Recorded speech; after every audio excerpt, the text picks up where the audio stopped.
de Chuck Norris, le gardien immortel de la force, le battement de cœur d'acier du courage américain.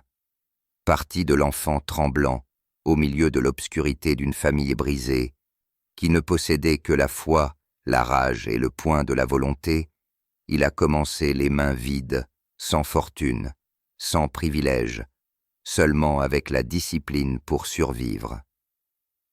De ses cendres, il s'est reconstruit et a prouvé que les plus grands empires naissent de rien. Du silence et du dénuement, il a érigé un empire de loyauté à la sueur et de foi inébranlable. Quelque chose devant lequel même Hollywood a dû s'incliner. L'artiste martial qui a affronté Bruce Lee en tête-à-tête. Le cow-boy qui a apporté la justice dans chaque foyer. L'homme d'affaires qui a transformé son nom en un symbole de force et d'endurance.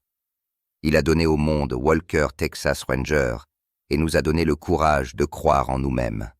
Pendant des décennies, Chuck Norris a dominé le box-office, a possédé un empire télévisuel diffusé dans plus de 100 pays et des tantièmes ont coulé continuellement pendant plus de 20 ans. Dans sa ferme du matin au Texas, où le lever du soleil dore les clôtures et où le vent porte le parfum de la liberté, il a trouvé la paix. Sous terre, une source claire est devenue la base d'un empire d'embouteillage d'eau, un héritage de la nature et de la foi. Son portefeuille immobilier s'étend au cœur des États-Unis. Chaque endroit est une forteresse de la foi. Dans le garage, il y a des Ford classiques, des Harley rugissantes et des Cadillacs scintillantes. Pas seulement des voitures, mais des souvenirs. Chaque moteur contient l'histoire de l'homme qui a tout créé à partir de rien. Mais cette histoire ne parle pas de la richesse, mais du prix. Chaque dollar de cet empire porte une cicatrice. Chaque clôture de la ferme est une douleur. Derrière les projecteurs se cache le héros qui a un jour enterré son frère tombé à la guerre, qui a un jour renoncé à la gloire pour s'occuper de sa femme malade. Il a accepté avec sérénité la trahison du temps. Derrière l'acier se cache la tristesse. Derrière la légende se cache l'amour. Authentique depuis le début. Lorsque le coucher de soleil dore les plaines du Texas, sa richesse n'est plus la gloire, mais une prière gravée dans la discipline et le dévouement. Si sa force vous a un jour inspiré, laissez un remerciement. Car le plus grand empire ne se mesure pas en millions de dollars, mais en moments d'amour, de foi et d'endurance. La légende est née non pas dans la soie, mais dans la poussière, les dettes et le silence. L'enfant faible de la pauvreté a grandi là où la faim était plus grande que l'espoir. Son histoire n'a pas commencé avec des applaudissements, mais dans une maison tremblant de peur, où Carlos Ray Chuck Norris est né en 1940 à Ryan, dans l'Oklahoma, une ville trop pauvre pour rêver. Son père, Ray Norris, est revenu de la Seconde Guerre mondiale, physiquement survivant, mais psychologiquement atrophié. La guerre l'a marqué. La guerre l'a poursuivi toute sa vie, et l'alcool est devenu un refuge. Chaque verre d'alcool noyait la bonté et laissait derrière lui une tempête de rage. Les tempêtes ont abattu les murs de la maison, étouffé les rires et transformé l'enfance de Chuck en silence. Sa mère, Wilmer, était la guerrière silencieuse, la femme qui pouvait préparer 3 repas avec $1 et prier chaque nuit. Chuck se souvenait vivement de la façon dont elle cachait un billet de $5 dans une boîte à fleurs pour acheter de la nourriture, seulement pour que son père le lui prenne dans son ivresse. Quand Ray se mettait en colère, toute la maison se transformait en un champ de mine. Certaines nuits, Wilmer se cachait avec ses 3 enfants sous la table de la cuisine et murmurait des prières pendant que le verre se brisait au-dessus d'eux. Une fois, Ray les a emmenés en voiture dans son ivresse, jurant de les emmener en Arizona. Les phares ont oscillé toute la nuit. Wilmer pleurait et les 2 garçons se sont serrés dans les bras. Ce souvenir s'est profondément gravé dans la conscience de Chuck Norris, l'enfant qui a grandi dans la pauvreté, où le dîner ne consistait qu'en une miche de pain et de l'espoir. Mais chaque samedi, il trouvait un moyen de s'évader au cinéma avec 10 cents. Dans la faible lumière, il se transformait en un courageux cow-boy et vivait une vie qu'il n'avait jamais eue dans la vraie vie. Puis la tragédie a frappé à nouveau. Ray Norris a causé un accident dans son ivresse et a coûté la vie à une personne innocente. Après une période de dur labeur, il est revenu encore plus cruel qu'avant. Chuck, le garçon timide et renfermé qui vivait dans la honte, se levait tôt, balayait le porche, portait de l'eau et échangeait sa sueur contre quelques pièces.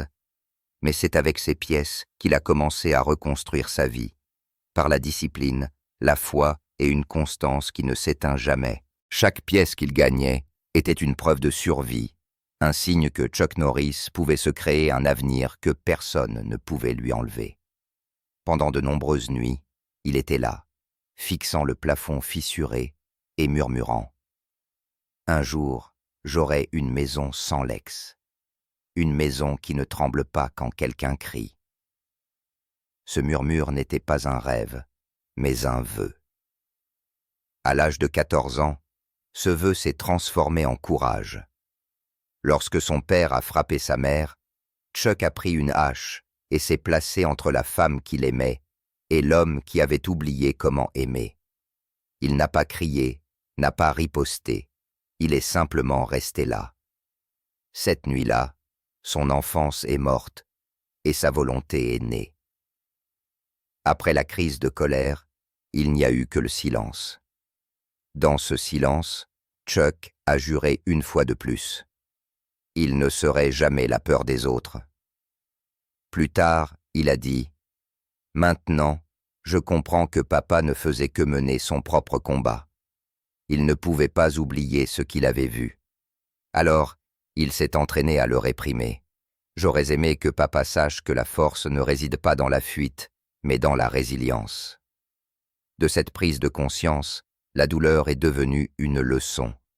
En 1956, alors que Chuck avait 16 ans, sa mère Wilmer a rassemblé tout son courage et est partie avec ses 3 enfants, sans argent, sans voiture, seulement avec la foi.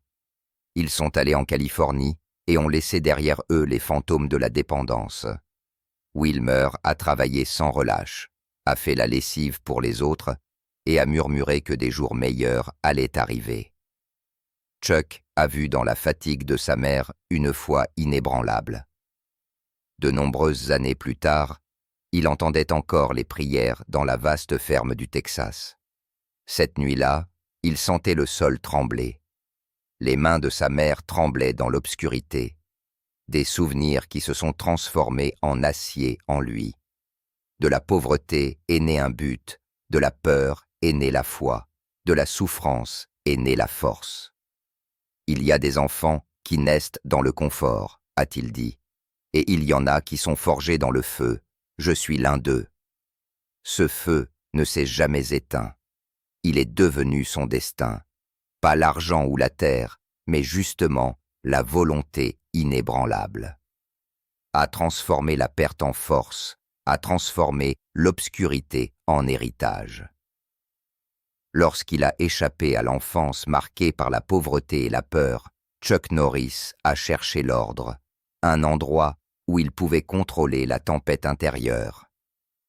En 1958, à l'âge de 18 ans, il s'est engagé dans l'United States Air Force. Pas seulement par sens du devoir, mais à la recherche d'un sens. Sur la base aérienne d'Osan en Corée, il a rencontré pour la première fois les arts martiaux. Le jeune soldat timide est entré dans le monde discipliné du taekwondo et du judo. Les débutants étaient maladroits, mais sur le sol d'entraînement froid, il a trouvé le rythme sacré. Tomber, se relever, répéter. Chaque chute balayait la faiblesse. Chaque fois qu'il se relevait, il forgeait de la force. Pour la première fois, il s'est senti vraiment vivant. Plus tard, il a dit que c'était le moment où j'ai cessé d'avoir honte de moi-même. Les arts martiaux lui ont donné de la force, une identité et la paix. De la graine fragile sur la poussière d'Osan a commencé à brûler le feu du destin. Après avoir terminé son service en 1962, il est retourné en Californie, emportant avec lui la discipline du soldat et une obsession qui ne lui permettait pas de s'arrêter. Il a brièvement travaillé comme policier militaire, puis a ouvert une petite école d'arts martiaux dans une pièce vide aux murs fissurés, dans l'espoir de gagner assez d'argent pour acheter du papier peint. Certaines nuits, il balayait le sol et attendait toute la soirée, mais personne ne venait. Ses propres pas étaient le seul son. Les factures s'empilaient. Le dîner ne consistait qu'en une tasse de soupe instantanée sous l'ampoule. Puis, un soir, une mère lui a glissé un billet d'1$ dans la main. La première leçon. Il l'a gardé longtemps, non pas à cause de sa valeur, mais parce que c'était la preuve, un morceau d'argent gagné par la discipline, par une force constructive et non destructive. Il a dit un jour, « Chaque fois que j'ouvrais cette porte, je me battais pour prouver qu'un enfant craintif peut construire quelque chose. » Au début des années 60, il a participé à des tournois de karaté, non pas pour la gloire, mais pour trouver la vérité. Mais les premières années ont été pleines d'échecs, continus, douloureux et épuisants. Pourtant, Heera n'a pas abandonné. Nuit après nuit, Chuck s'est entraîné à chaque coup, à chaque respiration. La douleur est devenue son premier professeur et sa conviction permanente. De 1964 à l'échec, son compagnon est sa forge d'acier. À l'âge de 27 ans, il a percé. Il a remporté son premier titre de maître. Pas de foule, pas d'applaudissements. Seulement lui, rentrant chez lui dans la nuit californienne. Le trophée brillait à côté du siège. Et, dans ce silence, il a compris que le succès a toujours un prix et qu'il avait payé ce prix dans la solitude. De 1968 à 1970, Chuck Norris a détenu le titre de champion de karaté poids moyen pendant 6 ans. Mais la gloire ne lui a pas fait oublier la jeune fille qui balayait autrefois la salle de sport vide. Pour lui, chaque école d'arts martiaux ouverte n'était pas seulement un endroit pour apprendre des techniques, mais un refuge de dignité et de foi. Après le travail, il se promenait souvent en silence dans la salle d'entraînement et écoutait l'écho du passé, les nuits où la foi était sa seule possession. Chaque échec était douloureux, a-t-il dit, mais il m'a rapproché de la personne que je voulais devenir. Au début des années 70, le garçon craintif dans l'obscurité s'est transformé en l'homme que le monde entier admirait, un symbole de foi, de discipline et de volonté de faire. Ce voyage n'était pas seulement une ascension, mais une renaissance. Lorsqu'il est entré dans la salle d'entraînement de la ferme du Texas, il y avait l'odeur de la sueur, le bruit des chaussures sur le sol. Tout était comme le premier jour à Osan. La seule différence était que chaque écho était désormais le battement de cœur d'une légende. Au milieu de la ferme du Texas baignée de soleil, il revoyait parfois le garçon qui tremblait sur le sol d'entraînement, mais qui ne voulait pas se rendre. Chuck s'est arrêté et a laissé la poussière du souvenir tomber lentement à travers la lumière. Il a dit doucement, sa voix profonde comme une confession, qu'il n'avait pas appris les arts martiaux pour se battre, mais pour ne plus avoir à se battre contre lui-même, pour pouvoir faire la paix avec l'enfant d'autrefois. Des terrains d'entraînement poussiéreux de Corée aux lumières aveuglantes d'Hollywood, son voyage n'a pas été une ascension, mais une guerre, longue, fatigante et silencieuse. Chaque progrès était la gravure de la douleur. Chaque victoire, le signe de l'endurance. Chuck n'a pas conquis le sommet, il a conquis l'abîme dans sa propre âme. Puis, en 1972, le destin a ouvert un nouveau chapitre. La griffe de la mort frappe à nouveau. Face à lui se tenait Bruce Lee, pas seulement un homme, mais une bourrasque, un tonnerre sous forme humaine. Le combat dans le Colisée n'était plus une scène de film, mais un rituel entre deux âmes, où le silence parlait avec le feu.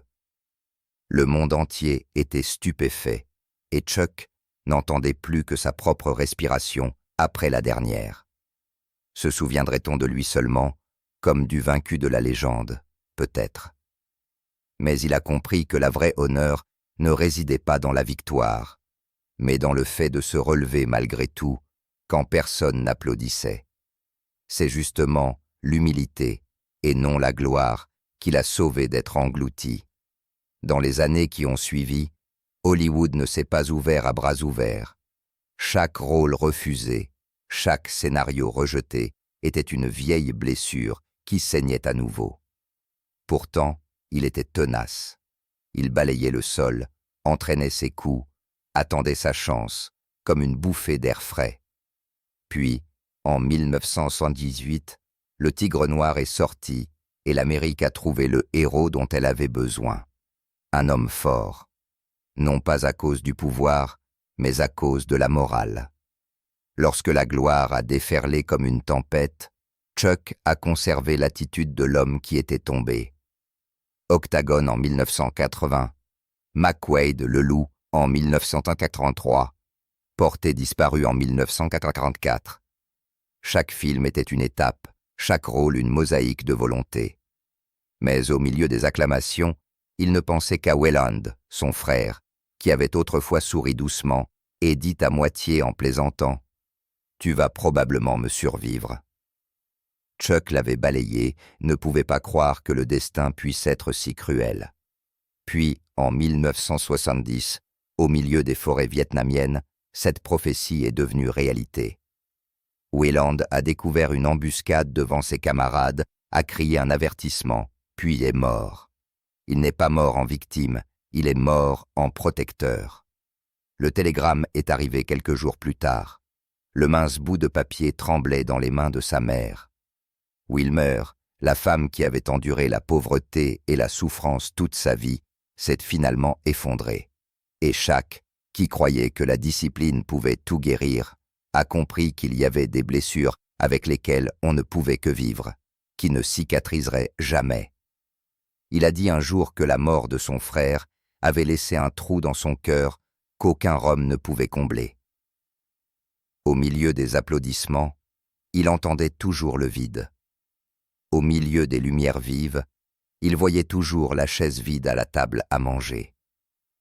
Chaque fois qu'il portait un uniforme à l'écran, il voyait son frère le regarder avec ses yeux. En 1993, Walker Texas Ranger l'a catapulté au sommet de la gloire. 8 saisons, des centaines de pays, des millions de téléspectateurs. La gloire et la richesse ont déferlé comme une vague, mais derrière toute cette gloire se cachait une âme qui avait terminé son voyage, de la peur à la force, de la blessure à l'humanité. Chuck se tenait dans sa ferme du Texas et regardait le coucher de soleil dorer les champs. Plus de caméras, plus de lumière, seulement le vent, l'herbe et le souvenir. Il a souri doucement et a dit « Il n'a jamais vaincu le monde. Il a seulement appris à ne plus en avoir peur. » Les seuls droits de diffusion lui ont rapporté des dizaines de millions de dollars. La fortune de Chuck Norris a dépassé les 100 millions de dollars et cet héritage continue de croître. Chaque saison lui rapportait près d'1 million de dollars par épisode, une récompense digne de décennies d'endurance inébranlable. Sa ferme du Texas, de plus de 1000 acres de pâturage doré, est à la fois sa maison et un monument d'une valeur de plus de 20 millions de dollars. Sous cette terre coule une source naturelle, l'origine de Seaforth Water, la marque d'eau minérale fondée par sa famille, qui est aujourd'hui une entreprise de plusieurs millions de dollars, distribuée aux États-Unis. De plus, des tantièmes provenant de films, de livres et de publicités. Chuck a construit un empire qui n'est pas seulement fait de richesses, mais de sens, où chaque terre, chaque brique a été façonnée à partir de la perte et de la discipline. Pourtant, au sommet, il était toujours le garçon d'autrefois. Tremblant sur le sol d'entraînement, se jurant silencieusement dans l'obscurité de ne jamais abandonner. Derrière cette force se cache une profonde tristesse, la mort prématurée de son frère, une famille à jamais incomplète et un cœur silencieux qui n'a jamais reçu assez d'éloges pour guérir. Son empire rayonnait, mais ses fondations ont été construites sur quelque chose de plus précieux que la richesse. Discipline, dévouement et amour, forgés dans la souffrance. En regardant en arrière, de la poussière rouge de l'Oklahoma aux lumières, Hollywood n'a pas vu la richesse, mais la valeur. Chaque blessure, une leçon, chaque échec, une brique, chaque larme, un sacrifice. Il a dit, un jour, un homme ne peut pas être mesuré à la force qu'il cause, mais au nombre de fois qu'il se relève et continue à construire. Le Russe. Rome l'a élevé sur le trône, la chance l'a poursuivi et Hollywood l'a transformé en légende. Mais derrière chaque lumière, il y a toujours une ombre, et après chaque victoire, il y a un silence qui ne s'efface jamais. Chaque fois que Chuck Norris portait un uniforme devant la caméra, la gloire s'estompa. Il ne restait que l'écho d'un combat qu'aucune caméra ne pouvait enregistrer. Un combat qui ne s'est pas déroulé sur le champ de bataille, mais dans les profondeurs du cœur, car aucune explosion dans le film ne pouvait surpasser le bruit qui avait autrefois détruit son monde.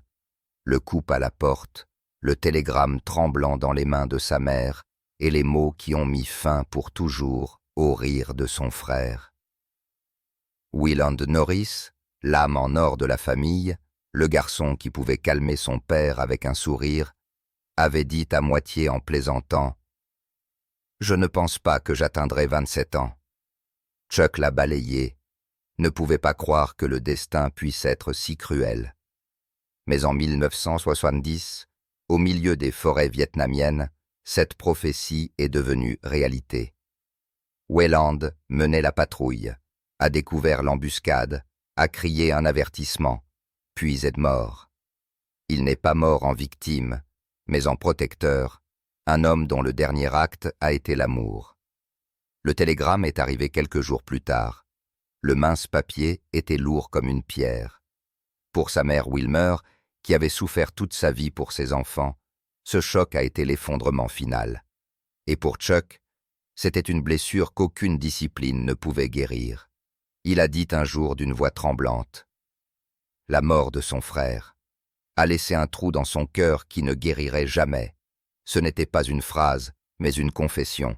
Car Rome peut remplir les théâtres, mais il ne peut pas remplir la chaise vide à la table à manger. » Dans les années 80, alors que ses films remplissaient les cinémas et que sa fortune montait en flèche, ce succès était à la fois une victoire et une douleur. Chaque film était un hommage, chaque explosion un écho de l'explosion qui avait arraché son frère. Chaque acte héroïque était sa façon de réécrire la fin qui ne pouvait jamais être changée. Les spectateurs ont vu un guerrier invincible. Il a vu le frère qui ne reviendrait jamais. Aucun argent, aucune gloire ne pouvait combler ce vide. Et c'est justement de cette douleur qu'il a trouvé un sens. Chuck ne voulait pas que la mort de Willen soit inutile. Il l'a transformée en un héritage. Il a dit que si mon frère pouvait sacrifier sa vie pour les autres, alors je peux vivre pour l'honorer. Depuis lors, ses films n'étaient pas seulement de l'action, mais des souvenirs. Chaque coup, chaque moment de courage était un message murmuré à travers le temps. C'est pour toi, Wayland. Parfois, quand la nuit tombe sur la ferme du Texas et que le vent souffle à travers les arbres, Chuck entend encore ce rire. Pas comme un fantôme, mais comme un souvenir que l'amour ne meurt jamais. Les spectateurs ont vu la légende invincible a reconnu le dévouement. La mort de son frère n'a pas mis fin à l'histoire. Elle lui a donné une âme. La douleur ne s'est pas estompée. Elle s'est transformée en vénération. Et dans cette vénération, Chuck a appris la vérité la plus simple. Même les légendes saignent, même les héros connaissent. La douleur, la vraie force ne réside pas dans le coup, mais dans le fait de pouvoir encore aimer, même si cet amour nous brise. Mais la vie ne s'est pas arrêtée là. Si la guerre lui a pris son frère sur un champ de bataille lointain, la douleur suivante s'est rapprochée. plus silencieuse, non pas par le feu, mais par la lente rupture de l'amour. En 1958, alors qu'il était encore un jeune homme, Chuck a épousé sa petite amie du lycée, Diane Holchek, la femme qui a cru en lui quand le monde entier s'est détourné, qui l'a porté à travers les années difficiles, à travers les longues nuits dans des motels bon marché, à travers les jours où le rêve survivait à peine. Leur maison était simple, chaleureuse, sentait bon le dîner et les rires des enfants. Les deux fils Mike, nés en 1962, Eric en 1965, ont grandi et ont vu leur père passer du balayeur de l'école d'arts martiaux à la star mondiale. Le Rome Pataroum est arrivé avec violence et jamais en silence. Les longues absences, les apparitions sans fin, le poids des attentes et la fatigue, tout cela était invisible pour les spectateurs, mais cela a lentement érodé les fondations de leur amour. La distance entre Chuck et Diane ne se mesurait pas en mine, mais en moments manqués, en anniversaires sur le plateau, en dîners froids, en appels qui se terminaient dans le silence. Sa fortune s'est élevée à des millions de dollars. Son nom était sur tous les journaux, mais derrière les portes closes, la richesse ne pouvait pas réchauffer l'enseignement entre deux personnes qui partageaient autrefois tout. En 1988, après des décennies de vie commune, le mariage s'est effondré sous le poids du rhum et du temps. Tout s'est passé en silence et avec respect, mais pour Chuck, c'était une perte qu'aucun rhum ne pouvait remplacer. Plus tard, il a dit « C'était comme si j'avais perdu ma propre boussole. Pour la première fois, l'homme qui avait conquis tous les champs de bataille devait faire face à une défaite qu'il ne pouvait pas repousser. L'enseignement dans sa propre maison. Les trophées brillants, la maison calme et les yeux tristes de ses deux fils qui ont assisté à la séparation de la famille, c'était la blessure la plus profonde. Puis un jour, une lettre est apparue. L'écriture était petite, prudente, tremblante, mais résolue. Une femme nommée Diener, née cette année-là, a écrit qu'elle croyait qu'il était son père biologique. Un fait que sa mère avait gardé secret pendant 26 ans. Diener a grandi en regardant les films de Chuck, en entendant le monde entier l'appeler un héros, sans savoir que ce sang héroïque coulait dans ses propres veines. En lisant la lettre, ses mains tremblaient. Chaque lettre s'est estompée dans les larmes, et lorsque les deux se sont rencontrés, lorsqu'il a vu son propre reflet dans ses yeux, le monde a semblé s'arrêter. Pas à cause de la gloire ou du choc, mais à cause de la culpabilité qui rongeait son être intérieur. À ce moment-là, chaque succès, chaque million de dollars, les maisons, les voitures, les fermes, tout cela a semblé devenir insignifiant. Quelle était la valeur de la fortune par rapport à une enfance perdue? Quelle était la valeur de l'héritage par rapport à une fille qu'il n'avait jamais prise dans ses bras? La foi, sa boussole morale de toujours, est maintenant devenue le reflet de chacun de ses manquements. Chuck a recherché Diana et sa mère non pas pour demander pardon, mais pour recommencer. Et puis, il s'est passé ce à quoi il ne s'attendait pas. Diener lui a pardonné doucement, complètement. « Je t'ai toujours aimé », a-t-elle dit, et dans cette phrase, chacune de ses défenses s'est effondrée. Sa grâce l'a fait fondre plus que n'importe quelle colère aurait pu le faire. La relation s'est développée, d'abord fragile, puis sincère, puis en un lien indéfectible. De nombreuses années plus tard, Chuck a dit « Diener est l'une des plus grandes bénédictions de ma vie, mais aussi le souvenir le plus profond de ce que j'ai perdu. Il a compris qu'aucun empire, aucune fortune, même 100 millions de dollars, ne pouvait racheter le temps perdu. Mais de ce regret, il a trouvé la rédemption. L'homme que le monde considérait comme invincible a finalement appris une leçon simple. La vraie force ne signifie pas ne pas avoir de douleur, mais oser la regarder droit dans les yeux. Il avait construit un empire de gloire, mais c'est justement l'amour, même tardif, imparfait, mais authentique, qui l'a sauvé. Diener n'a pas rétabli le passé, mais elle lui a donné un sens. Et dans le son de son rire, Chuck a enfin entendu à nouveau ce qu'il avait cru avoir perdu pour toujours. La paix, car à la fin, les plus grandes batailles ne se mènent pas avec les poings ou pour la gloire, mais avec le pardon. La seule victoire qui puisse guérir le cœur humain. Pourtant, le destin n'a pas cessé de le mettre à l'épreuve. Après le frère et le mariage raté, la douleur suivante est arrivée, pas par le sang, mais par la fraternité. À la fin des années 80, au sommet de la gloire, Chuck Ley a rencontré Ed Watter, un stratège politique brillant, spirituel et pétillant. Ils étaient des opposés à tout point de vue. L'un était la discipline de fer d'Hollywood, l'autre le centre de pouvoir de Washington. Mais lors des longues soirées de leur conversation, ils ont trouvé la chose la plus rare dans le monde du glamour, la confiance. Lee lui a dit un soir lors d'un dîner, « Tu sais, Chuck, le secret n'est pas de préserver l'esprit, mais de préserver la gratitude. » Ce mot s'est gravé au plus profond de son âme. Il est devenu la gravure silencieuse du destin, car quelques mois plus tard seulement, en mars 1990, Lee s'est effondré. Une tumeur au cerveau inopérable, la sentence silencieuse pour l'homme qui n'avait que 39 ans. Chuck lui rendait souvent visite. La chambre d'hôpital, où le rire résonnait autrefois, ne contenait plus que le bruit régulier du respirateur. L'homme qui argumentait et riait autrefois ne murmurait plus que « Ne te laisse pas enlever la joie ». Chuck a hoché la tête. Sa gorge brûlait à force de retenir ses larmes. Plus tard, il a raconté que la pièce sentait l'antiseptique. La lumière du soleil à travers le rideau semblait cruelle par rapport au corps faible de son ami. C'est à ce moment-là qu'il a compris. Le rhum ne protège personne de la perte, et même la force doit s'incliner devant le temps.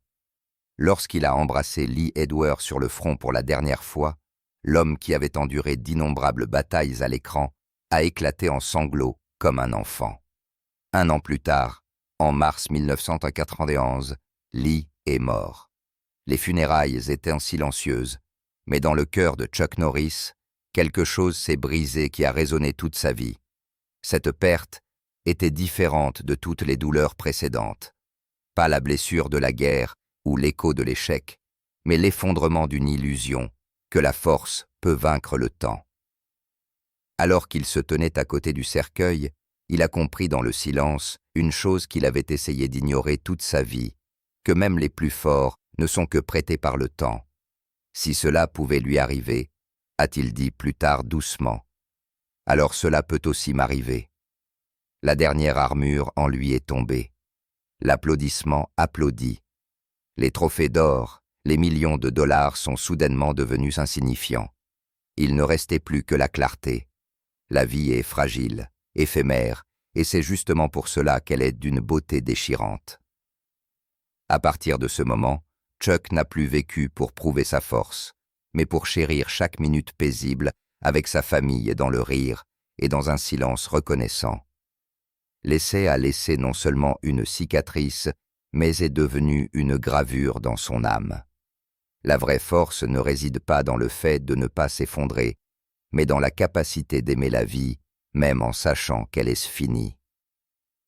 De nombreuses années plus tard, lorsqu'il parlait de son ami, sa voix était toujours douce. Il m'a appris que la plus grande victoire est celle que l'on porte dans son cœur. Et dans les nuits silencieuses du Texas, lorsque le vent souffle à travers les rangées d'arbres de sa ferme, Chuck ressent toujours cette présence, non plus comme une perte, mais comme une lumière éternelle. Mais bien avant la mort de Lee, la douleur s'était déjà gravée en lui en 1973, le jour où Bruce Lee est mort soudainement. Pour le monde, Bruce était une légende, une comète qui s'est éteinte trop tôt. Pour Chuck, c'était un ami, un rival, un miroir de son âme.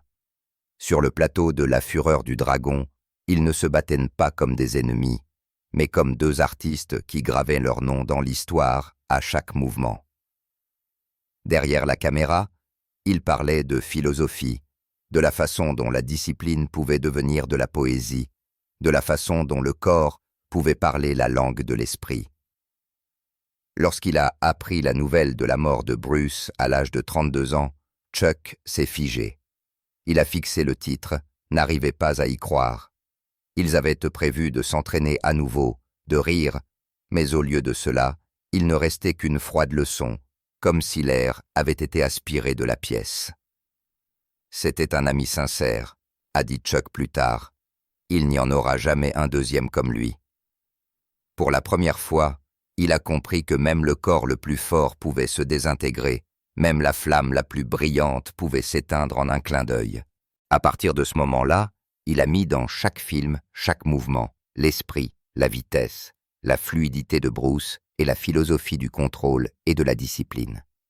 Des années plus tard, lorsqu'il a perdu son frère, son mariage et Lee Water, il pensait toujours à Bruce, au rire sur le plateau, à la flamme éteinte, mais jamais disparue. Il y a des amitiés qui ne se terminent pas avec la mort. Elles vivent dans la mémoire, dans le souffle, dans chaque mouvement de l'âme. Et puis, après toutes ces pertes, la vie lui a apporté la dernière bataille, qui ne s'est pas déroulée sur le terrain de combat ou sous les projecteurs, mais dans la chambre d'hôpital, où la femme qu'il aimait plus que lui-même se battait silencieusement contre la douleur. Après les années de solitude, Chuck a trouvé le bonheur en rencontrant Gina, l'ancien mannequin au regard doux, qui a rallumé la partie de son cœur qu'il croyait glacée. Ils se sont mariés en 1998, alors qu'il avait 58 ans et elle 35. Pour lui, elle n'était pas seulement la jeunesse, mais la renaissance. En 2001, les jumeaux Dakota et Danali sont nés, remplissant la maison du Texas de rires et de foi. Enfin, j'avais tout ce que j'avais toujours souhaité, a dit Chuck 1. Une femme que j'aime, des enfants qui donnent un sens à ma vie et une maison qui semblait être le paradis. Mais ce paradis s'est effondré en 2013. Lors d'un examen IRM apparemment inoffensif, Gina a reçu un produit de contraste. Le gadolinium contenait quelque chose qui a déclenché une maladie rare qui a affaibli son système nerveux. Tremblements, paralysie, douleurs atroces. En quelques jours, elle est passée d'une personne en bonne santé à une ombre fragile dans son lit d'hôpital. Chuck était avec elle à chaque examen, chaque nuit blanche, chaque moment d'impuissance où il devait regarder sa bien-aimée dépérir. « Elle va me quitter », a-t-il murmuré, et je ne peux pas l'empêcher. 2 millions de dollars ont été investis dans la recherche d'espoir à travers les États, les océans jusqu'en Chine. Mais rien ne pouvait racheter son rire. Pour le monde, il était toujours le héros invincible. À la maison, il n'était qu'un mari agenouillé au bord de son lit, priant désespérément pour que leur histoire ne soit pas encore terminée. Il a quitté Hollywood, a quitté les Lumières, a quitté l'empire qu'il avait construit, juste pour rester à ses côtés. « Elle est en train de mourir sous mes yeux », a-t-il dit en larmes. Le héros d'autrefois vivait chaque jour, mesurant sa victoire à un rythme cardiaque stable, une nuit sans douleur, un sourire silencieux. La discipline qui avait autrefois été forgée dans le dojo est devenue l'endurance de l'amour. Et pour Gina, la douleur ne résidait pas seulement dans son corps, elle résidait dans le fait de voir son mari abandonner le sommeil, sa carrière et la paix pour la sauver. Leurs enfants, à l'époque âgés de seulement 12 ans, ont grandi dans les hôpitaux, où l'enfance n'était pas marquée par le tapis rouge, mais par les prières. Pour la première fois, ils ont vu leur père pleurer et ont compris que les larmes pouvaient aussi être une preuve de force. Puis, des années plus tard, Gina s'est progressivement rétablie, bien que fragile. Chuck est resté à ses côtés, non plus le guerrier de l'écran, mais le guerrier de la foi. Lorsqu'on lui a demandé si Hollywood lui manquait, il a souri. « Je préfère avoir un jour de plus avec elle que 1000 applaudissements tonitruants. » À travers la douleur, le monde a vu un autre Chuck Norris, sans armure, sans légende, seulement l'homme nu, qui était plus grand que jamais. L'homme qui avait été mythologisé comme invincible a prouvé qu'en fin de compte, la vraie force est d'oser aimer, de perdre et de continuer à vivre malgré tout. Non pas avec des poings d'acier, mais avec un cœur qui n'a jamais abandonné sa bien-aimée, Chuck Norris n'a pas joué le plus grand rôle de sa vie à l'écran, mais dans la foi et le dévouement. Car les vrais héros ne sont pas ceux qui gagnent devant le public, mais ceux qui restent au milieu de la douleur et choisissent que l'amour plutôt que la légende. En prenant soin de Gina, il a prouvé que la plus grande force ne réside pas dans la gloire ou le pouvoir, mais dans l'amour, authentique depuis le début et éternel. À l'âge de 85 ans, il ne vit pas au milieu du glamour, mais dans la tranquillité d'un homme qui a achevé son chemin. L'empire de plus de 100 millions de dollars n'est que le résultat de la sueur et de la discipline, pas des privilèges. Pour lui, la richesse n'est pas la couronne, mais la responsabilité. Un souvenir du garçon autrefois sans le sou, qui a juré de ne pas gaspiller les bénédictions qui lui ont été accordées.